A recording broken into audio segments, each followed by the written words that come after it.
तो टीकाकरण का सारा खर्च सरकार उठाएगी, सुना आपने तीरथ सिंह रावत को, सीएम को। अब चलिए ज्यादा डिटेल के लिए रुख करते हैं ब्यूरो चीफ अजित राठी का। अजित जी, ये बताइए, बड़ा फैसला होगा, चुनावी साल भी है और देखा जाए तो राज्य लगातार इस कोशिश में है कि कम से कम टीकाकरण मुफ्त कराया जाए। किस तरीके से ये सारी चीजें ऑपरेट होंगी, कैसे, कितना खर्च आएगा, किस तरीके की जानकारी?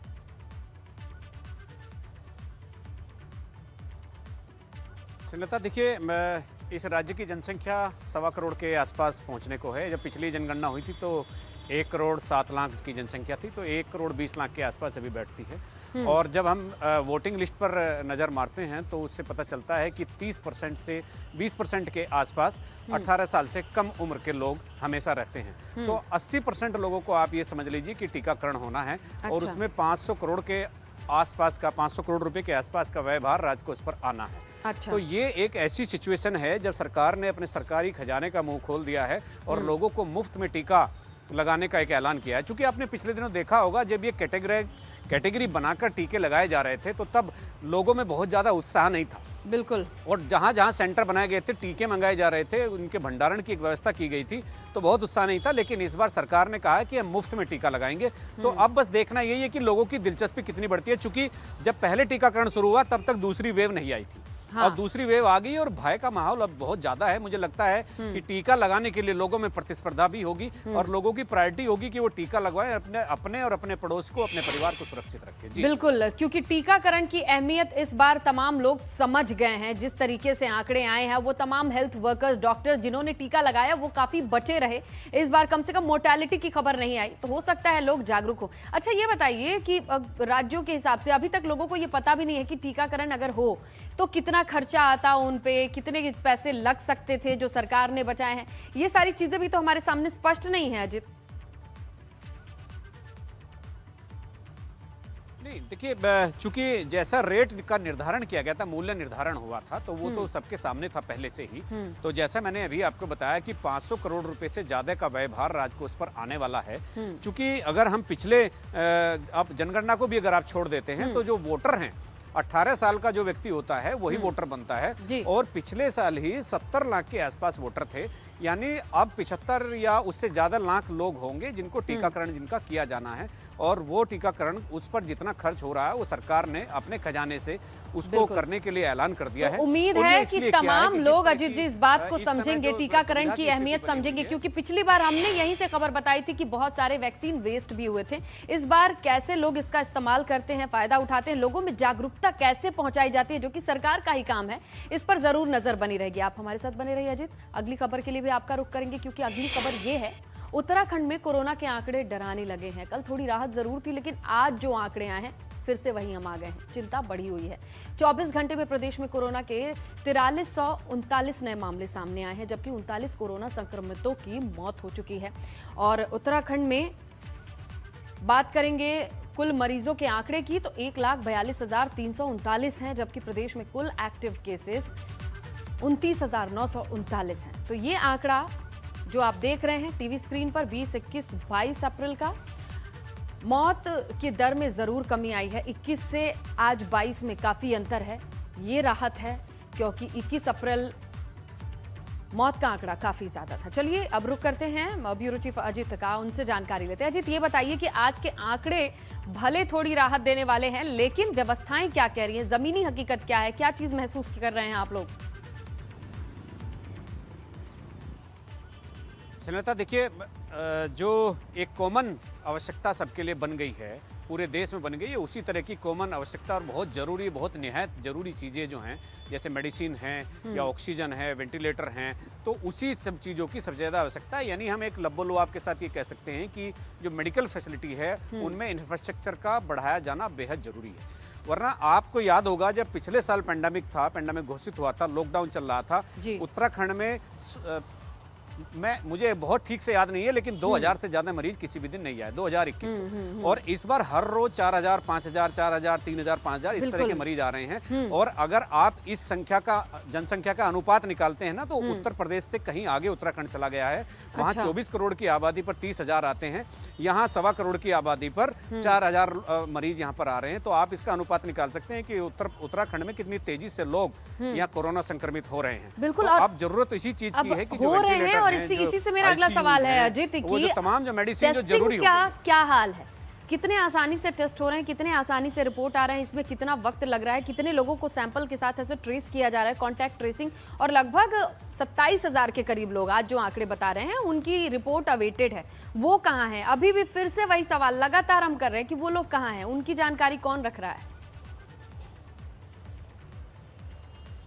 बहुत मुश्किल है स्नेहलता, ये आपने बहुत ही विचारणीय बिंदु उठाया है। और इसके मैं आपको बता दूं कि जहां पर टेस्टिंग हो रही है वहां इस तरह का जमावड़ा है, वहां सोशल डिस्टेंसिंग की धज्जियां उड़ रही हैं और लोग कराने तो अपना टेस्ट जा रहे हैं, लेकिन हो सकता है संक्रमण लेकर घर लौट रहे हैं। और ऐसा भी स्थिति बन गई है अब कि जब जांच कराने के लिए, जल्दी जांच कराने के लिए सिफारिशों की जरूरत पड़ने लगी है। अच्छा। तो ये तमाम तरह की चीजें जो हैं जो बहुत डरा रही हैं। आप जांच कराने जाते हैं और वहां पर व्यवस्था नहीं है, आप जांच कराने के बाद रिपोर्ट का 3-3, 4-4 दिन तक इंतजार करते हैं। तो ये जो पेंडेंसी है ये भी वाकई बड़ी भयावह है। और 27-28 हजार इतने छोटे राज्य में एक बहुत बड़ी संख्या होती है।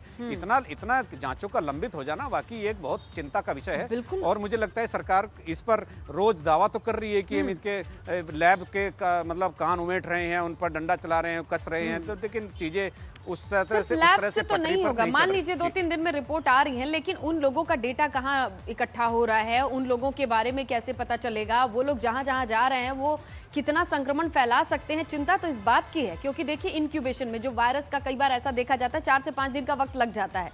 4-5 दिन के बाद वो लोग जहां घूमे हैं, अगर वो 30,000 के करीब लोग थे, अब 27,000 हैं, वो अगर मल्टीप्लाई कर देते हैं इन्फेक्शन, तो फिर उसका क्या करेंगे? स्नेहलता देखिए, इसमें 2 कैटेगरी में हम देखते हैं जिस तरह से हम रिपोर्टिंग हर रोज हो रही है। तो एक तो वो लोग हैं जो अपने घर से चलकर टेस्टिंग लैब पर जा रहे हैं और अपनी जांच करवा रहे हैं, वो कराकर अपने घर आ जा रहे हैं और खुद को अपने परिवार से अलग आइसोलेशन की तरह ही रख रहे हैं।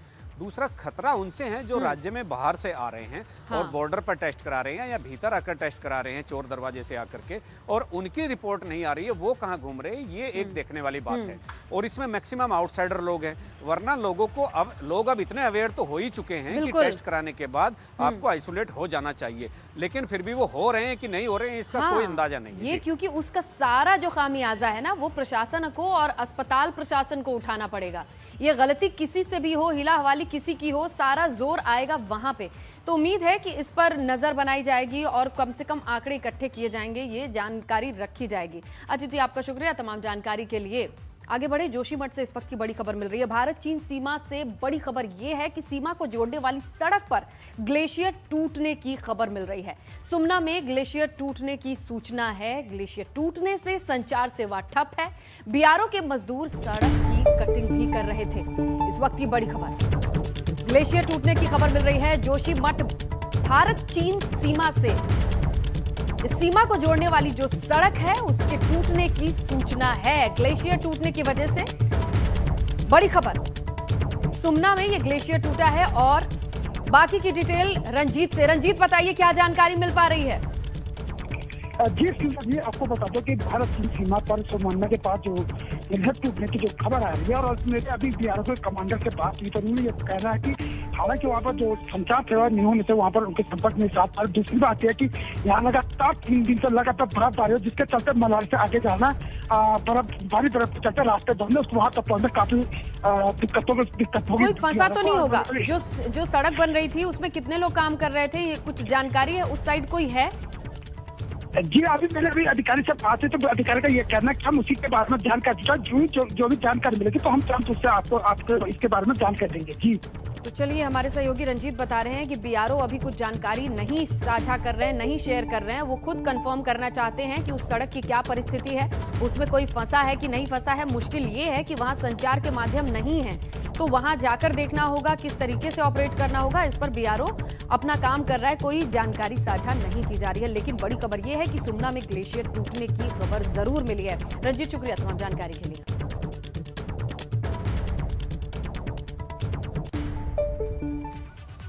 तो देश के साथ साथ उत्तराखंड में भी कोरोना से हालात बिगड़ते जा रहे हैं। लगातार बढ़ती कोरोना मरीजों की संख्या राज्य सरकार की चिंताएं बढ़ा रही है। साथ ही सरकार ने सभी लोगों को दिशा निर्देश दिया है कि कोरोना की रिपोर्ट पॉजिटिव आने के बाद अगर उन्हें परेशानी नहीं है तो वो सभी होम आइसोलेशन में रह सकते हैं। उन सभी होम आइसोलेटेड मरीजों की सरकार उनके घर पर ही किट पहुंचाएगी और फोन के जरिए उनकी मदद की जाएगी। देहरादून के सीएमओ ऑफिस में होम आइसोलेशन किट पर्याप्त मात्रा में मौजूद हैं। सबसे बड़ी बात यह है कि घबराने की जरूरत नहीं है। किट लोगों तक भेजी नहीं जा रही है, ये जरूर बात सामने आ रही है, लेकिन इसके पीछे की ये वजह है कि होम आइसोलेशन के किट पैकेट के ऊपर प्रदेश के पूर्व मुख्यमंत्री त्रिवेंद्र सिंह रावत की फोटो है। ये एक नया मसला है भाई, जिस वजह से किट लोगों तक नहीं भेजी जा रही है। सीएमओ ऑफिस में सभी कर्मचारी पूर्व मुख्यमंत्री त्रिवेंद्र सिंह रावत की फोटो हटाने पर काम कर रहे हैं। जिन किट से फोटो हट गई है वही लोगों तक पहुंच पा रही है। सीएमओ देहरादून ने बताया कि होम आइसोलेशन में रह रहे सभी लोगों को किट भेजे जाने की व्यवस्था तो पूरी है, लेकिन ये तस्वीर की कवायद भी लगातार जारी है कि इसे बदला जाए ताकि लोगों तक पहुंचाया जाए।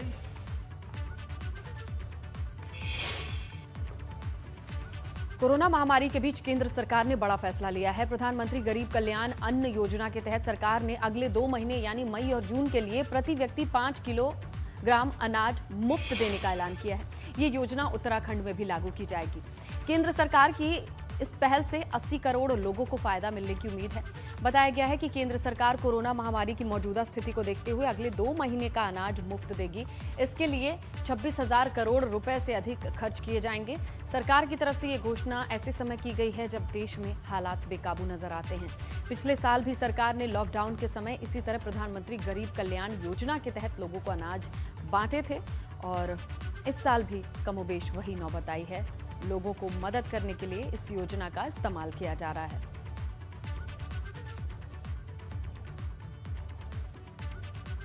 राज्य में लगातार पुलिसकर्मी कोरोना संक्रमित पाए जा रहे हैं। ऐसे में पुलिस अधिकारियों की चिंता बढ़ गई है। एसएसपी ने कुंभ ड्यूटी से लौटने वाले सभी पुलिसकर्मियों को ड्यूटी ज्वाइन करने से पहले कोरोना टेस्ट कराने के निर्देश दिए हैं। उन्होंने कहा कि कुंभ ड्यूटी के अलावा बाहरी राज्यों से वापस आ रहे पुलिसकर्मियों को भी कोरोना की नेगेटिव रिपोर्ट लानी ही होगी।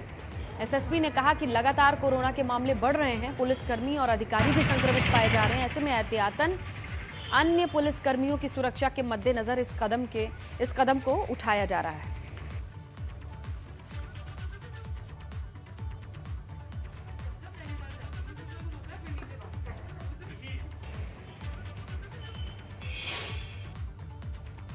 हरिद्वार कुंभ की ड्यूटी से लौटे पुलिस ट्रेनिंग कॉलेज पीटीसी के 12 पुलिसकर्मियों की कोरोना रिपोर्ट पॉजिटिव आई है, जिससे 11 सीओ रैंक के प्रशिक्षु पुलिस अधिकारी भी हैं, जिससे पीटीसी सहित नरेंद्र नगर क्षेत्र में कोरोना महामारी से दहशत फैल गई है। बीते दिनों कुंभ की ड्यूटी से लौटने के बाद सभी की कोरोना जांच की गई तो 17 अप्रैल को नेगेटिव आई थी, लेकिन पुलिसकर्मियों को सिरदर्द बुखार आया, जिसके बाद दोबारा 20 अप्रैल को कोविड की जांच की गई। श्रीदेव सुमन संयुक्त अस्पताल में जब इनकी जांच कराई गई तो रिपोर्ट पॉजिटिव आई। बताया जा रहा है कि इन सभी को पीटीसी स्पेशल बैरक में आइसोलेट किया गया है। साथ ही पुलिस कर्मियों को कोरोना पॉजिटिव होने की खबर दी गई है, जिससे पीटीसी और नरेंद्र नगर क्षेत्र में काफी दहशत का माहौल है। देखिए, डेफिनेटली जो सेकेंड वेव है कोविड की, उसमें ज़्यादा लोग इन्फेक्ट हो रहे हैं। तो इस बीच में गवर्नमेंट की एक डायरेक्शन थे कि कुंभ ड्यूटी से जो भी पुलिसकर्मी वापस आएंगे उन लोगों का सैंपलिंग के बाद ही वो अपने ड्यूटी प्लेस पर जाएंगे। तो हमारी ब्लॉक की टीम, एमओआईसी की टीम और हॉस्पिटल की टीम ने उनका सैंपल लिया है। जब वो प्रेजेंट हुए हैं उसमें 12 लोग पॉजिटिव आए हैं। उसमें से अधिकतर वो हैं जो यहाँ पुलिस ट्रेनिंग सेंटर है नरेंद्र नगर का, वहाँ पर ट्रेनिंग कर रहे थे। बात करें गंगोत्री से, दिवंगत बीजेपी विधायक गोपाल रावत पंचतत्व में विलीन हो गए। उत्तरकाशी में उनका अंतिम संस्कार केदार घाट पर हुआ। अपने नेता को अंतिम विदाई देने के लिए भारी बारिश के बीच लोगों का हुजूम उमड़ा। दिवंगत विधायक गोपाल रावत को पार्टी झंडे के साथ विदा किया गया। गोपाल रावत का कल दोपहर को देहरादून स्थित गोविंद अस्पताल में निधन हो गया। विधायक गोपाल रावत बीते 4 महीने से कैंसर की बीमारी से जूझ रहे थे। मेरे अभिनय मित्र थे, हम दोनों लोग 2 बार विधायक भी रहे एक साथ, 2007 से 2017 में भी। और विधायक जी का जाना जो है मैं समझता हूँ एक बहुत बड़ी क्षति है। मैं जब यहाँ पे आया था ना पोस्टिंग, 26 अप्रैल 2013, उससे 4 साल पहले मैं पहली बार मिला था एक आदमी जिनका नाम था गोपाल रावत जी। तब वो हमारे घर में रुके थे दिल्ली में। मेरे पिताजी तब पोस्टेड थे वहाँ पे। तब तो हमें पता भी नहीं था कि उनसे कभी ऐसा संबंध बनेगा। फिर यहाँ पोस्टिंग आए तो यहाँ पे क्योंकि शुरू में होता ही है एक आदमी नई जगह आता है, तो ऐसा नहीं कि सब लोग काफ़ी लोग जानते नहीं थे, पर गोपाल भाई ने तो हमको ना हमेशा ही क्योंकि पुराने संबंध भी थे। उत्तराखंड में मौसम का मिजाज बदला हुआ है। मौसम के बदले मिजाज की 4 तस्वीरें आपको दिखाते हैं। प्रदेश के अलग अलग जिलों से बर्फबारी की मनमोहक तस्वीरें आई। विकासनगर, जोशीमठ, बड़कोट, इन तस्वीरों को आप देखिए जहां प्रकृति कुछ इस तरीके से मेहरबान दिखे। चक्राता हो, बद्रीनाथ हो, जोशीमठ हो, बड़कोट हो, कहीं बारिश तो कहीं बर्फबारी। मौसम विभाग का ये अनुमान भी था कि ऊंचाई वाले क्षेत्रों में बर्फबारी हो सकती है, बारिश, ओलावृष्टि हो सकती है और कुछ ऐसा ही हुआ।